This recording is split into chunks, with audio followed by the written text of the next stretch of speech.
Okay, this is exact change basic, example 2.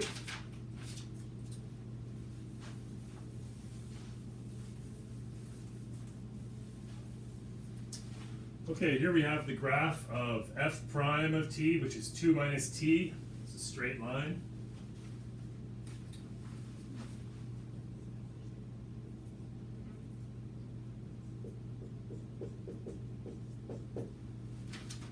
All right, another way to write this is because f prime of t equals 2 minus t. So this is the graph of f prime.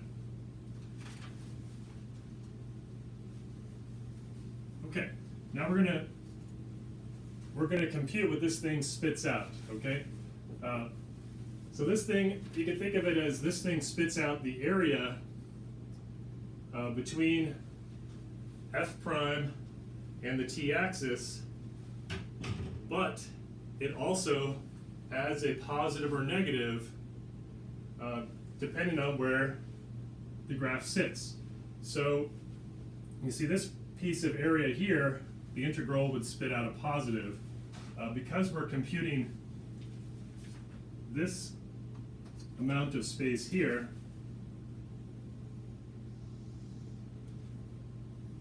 and this amount of space sits below the t-axis, our overall answer is going to be negative. It's not negative area. Area is not negative, okay? The negative merely means the negative tells you above or below. Or so the negative tells you below the t-axis, and a positive answer will tell you above. Okay. All right, now you may be saying, well, why can it spit out a negative? Okay, now remember that if we were to approximate this thing with finitely many rectangles, right, let's approximate it with finitely many rectangles. Let's take, let's do 4 rectangles, and let's say left endpoints. Okay, so the left endpoint for this rectangle is there, so that rectangle is basically just that little line there, okay? This rectangle here, this rectangle got there, and this rectangle there. Now you can see that the heights, right? The heights are negative numbers, right? And remember that this is the height, and this is the width. So each of these are a dt, kind of like, okay? And the heights are the f prime of t. Here you can see the heights are going to be assigned a negative because it's f prime of that number. F prime of that number, f prime of that number. It's a negative number. So it'll spit out a negative. That's why.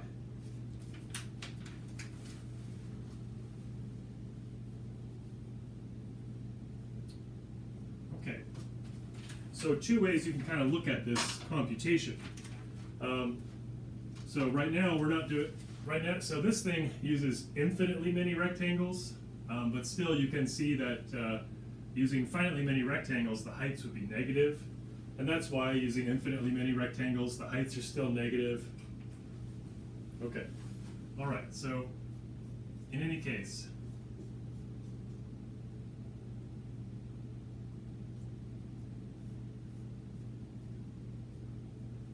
we're going to find all that amount of space there, all that purple amount of space.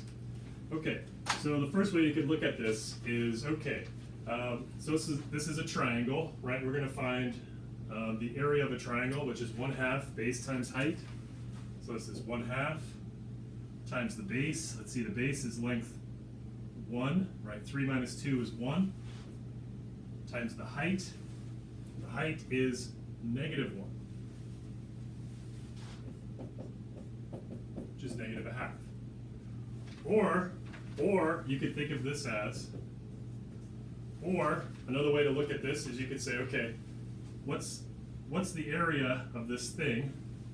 The area is 1/2 times the base times the height,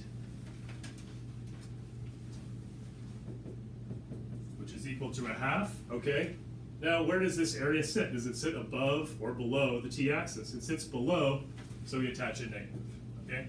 So you can look at it in either way. In either case, you get the same answer, negative a half. Either you have a negative height thrown in there of -1, or you just look at it as the area and attach a negative because it's below. All right. In any case, we found this to be negative a half. Okay, now let's compute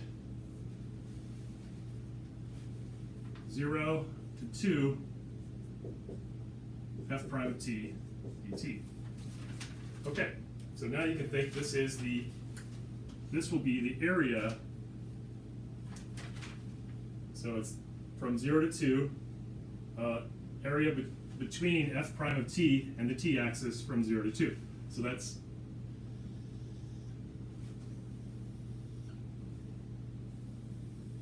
this rectangle, or this triangle here. Okay, so again, that's 1/2 base times height. Let's see, the base is 2, the height is 2, 1/2 times 2 times 2 is 2. Okay, notice that again, it's positive, right? It's positive because it sits above. Okay,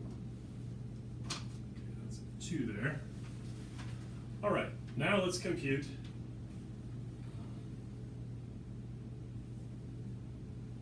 (0 to 3)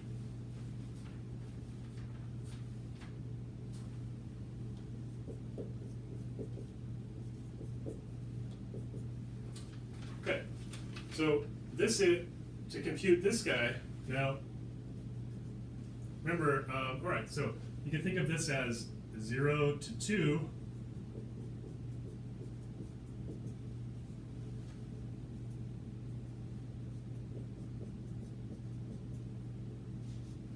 like so. Let's see, 0 to 2, we just found that one. That one was 2. 2 plus negative a half, which is